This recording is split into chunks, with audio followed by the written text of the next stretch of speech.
Hello, warriors. Introducing a raw, unpolished segment two.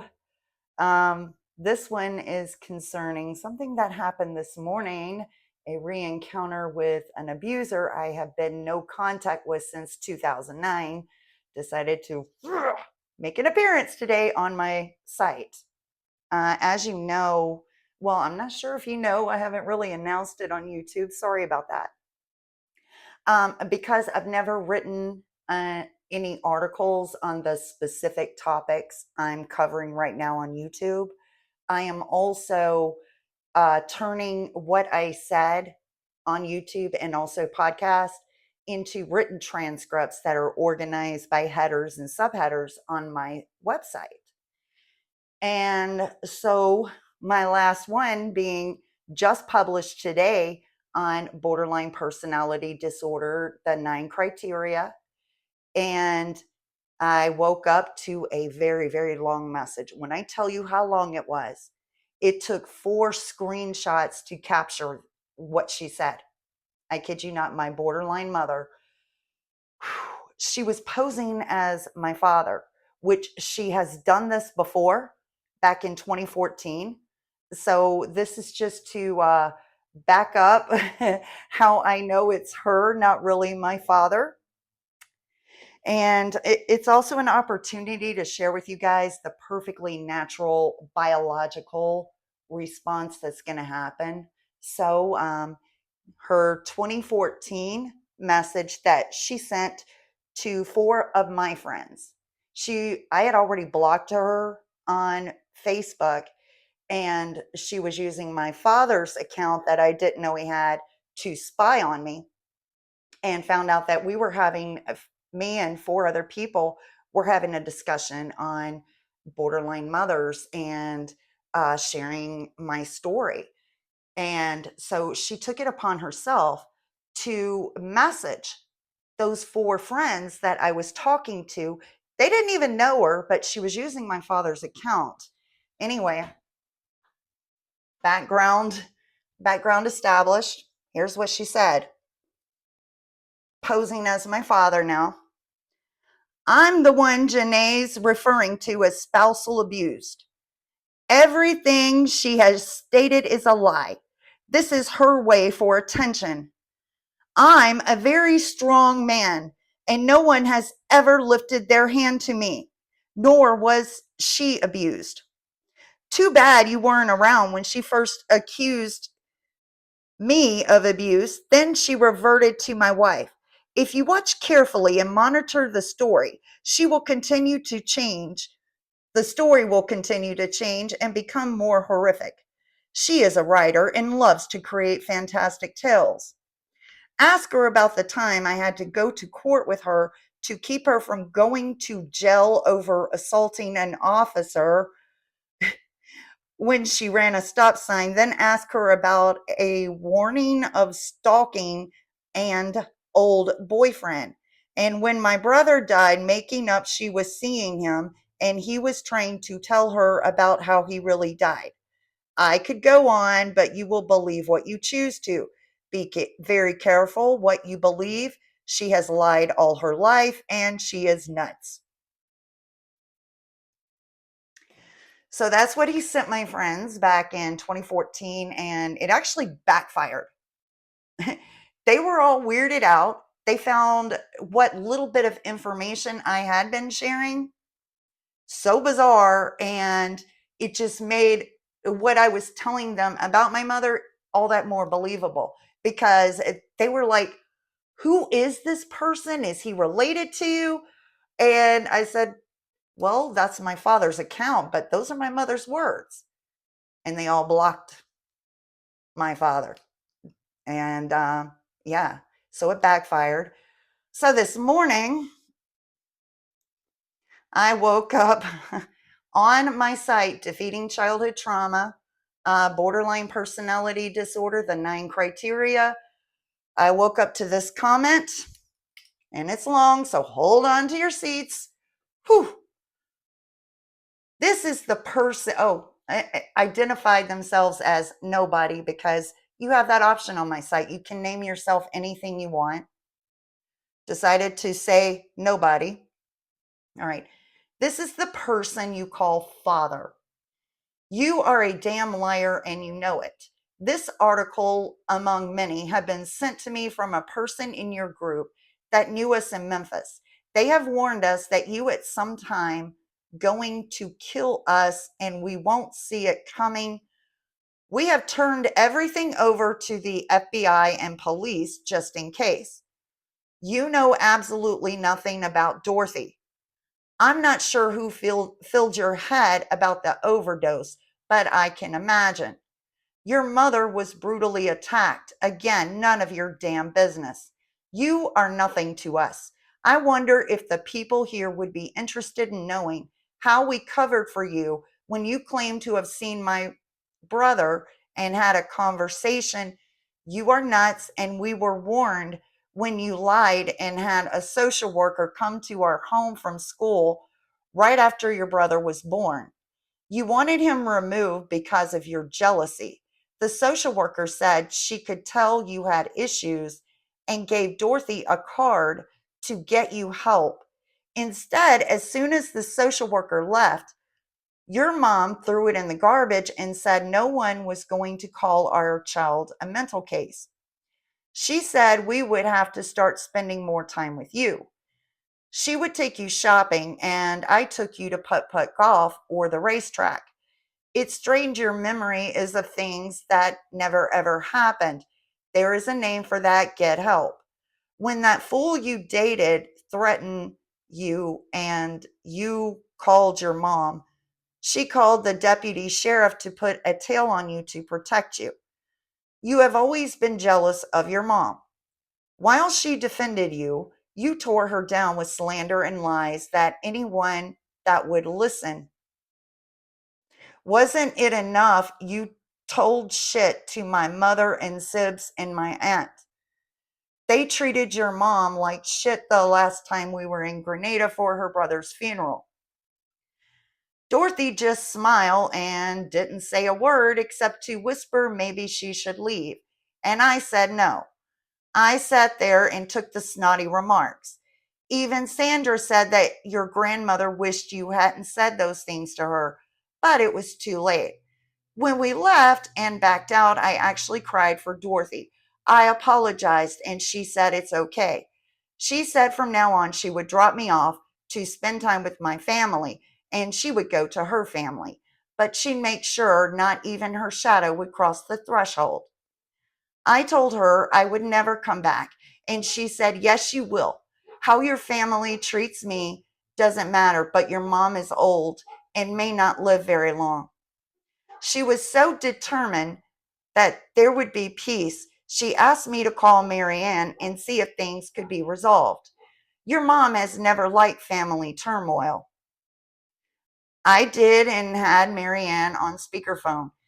She said Dorothy had even mistreated Denise. I told her that Denise wasn't telling the truth, and that didn't even sound like Dorothy. Marianne said she believed her daughter. Dorothy was crying and said, now, Marianne, you know that's not true. I've always been kind to all of you. I would never mistreat anyone. When what spewed out of Marianne's mouth was not only unforgettable, but unforgivable. Marianne said your grandmother and she believed everything you said. Marianne said my mom even said that none of my family ever liked Dorothy and they just tolerated her for me. You will never know how that hurt Dorothy, especially after everything she did for my parents. Marianne even brought up crap Sandra and Tim shared. It doesn't matter anymore. I'm done with this crap and all of you. Gregory heard most of it, and when I threw the phone across the room and said, I'm never going back, Dorothy begged Gregory to talk to me because she didn't want me to turn my back on my family.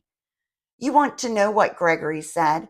He said that he loved us, but if we ever treated Nikki, old girlfriend in parentheses, like that, he would be done with us too. He also said you were having a Peggy party. Yes, he did. So now you are nothing to us. not your mom's choice, but mine. She kept telling me to reach out to you and the rest of my family until I lost me temper and told her never ever bring any of you up to me again. They insulted me by believing your lies and the ill treatment of Dorothy. There is a monster, all capital letters, monster, and it is you. Now, these are my word and thoughts. Do I sound dead to you? Dorothy was always trying to help all of my family, but now to realize that she was used. Unforgettable. From this day forward, find something else to gardener pity for you. It is strongly advised to keep our names out you lying mouth. Ever hear of a slander and defamation suit? I drag all of you into it. And that's the end, folks. Okay, I want to first of all talk about the importance of standing in your truth, telling your story out loud. All abusers are going to threaten the law. They all threaten the law. Second, um, secondly, let's talk about how I felt in that moment when I did not expect this outrageous comment to come at me. Um, my adrenaline went through the roof. I was reaching out to my closest friends, and like, oh my god, my system is in panic attack mode, and getting some validating feedback at them, seeing what she put on my site, and just being blown away by it. And let's see, I suddenly got so cold. I was cold, and it was out of proportion to the climate. I mean, my teeth started chattering like while I was talking on the phone. I was like talking like this and hyperventilating. I wasn't aware I was hyperventilating until my friend said, "You're starting to hyperventilate. You need to remember your breathing. Do you have anything for panic or anxiety?" And I happen to remember I still have buspirone that I haven't taken in over a year. So there's another little takeaway there. And I want you to understand it's the science, because so often our biological science is going to react in ways that make us question our courage. And it's because of cortisol. Let me explain very, very briefly. Cortisol has two converters: adrenaline and norepinephrine. Okay. And norepinephrine, when we're living in enduring trauma day after day, year after year, norepinephrine is the one that numbs our emotional reaction so that we can survive. Otherwise, it'd be all adrenaline all the time going off. And realistically speaking, we'd all have cardiac arrest before we reached adulthood. So, norepinephrine is saving our life by numbing our body's emotional response to the ongoing abuse. So when we get away from the abuser, we start establishing some peace in our life, and we get that reencounter with the abuser. It's all adrenaline, because we're not trapped by the abuser anymore. Adrenaline is reminding us, hey, hey, we went through hell. We went through hell. We ain't going back. You need to remember all this trauma, all this abuse, because we ain't going back. We got to stay safe. That's basically what adrenaline is doing. And yeah, you get a massive panic attack out of it. And I've just heard way too many people in my complex PTSD community not understanding it's the biological reaction that's 100% natural. And they call themselves a coward. And I'm over here like, don't you dare. Don't you dare call yourself a coward just because you had a panic attack due to an unforeseeable re-encounter with your abuser. It isn't. It's the body. It's the body. Okay. So, The last point I want to make, I've been no contact since 2009 and I will be for life. How do you maintain no contact when you've got a public platform? I can't block my unlike social media, unlike YouTube even. I can block and delete her. She comes at me on YouTube. And hey, I do have power to moderate comments on my site, but I can't block her from anything I put out on the site. She's free to see whatever at any time. And she might be so led to send yet another nasty comment.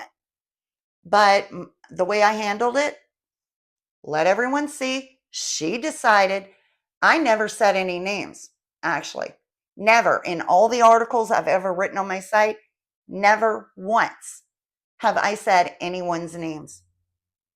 She decided to drop names.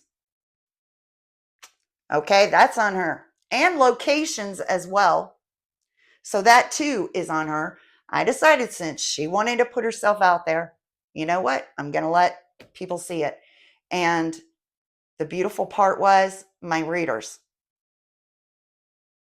You'll not just see my mother's comment on my site at defeatingchildhoodtrauma.com, but you'll see 8 other comments that also came in supporting me. And let me tell you something, that did wonders on pulling myself back together, because here's the reality, guys.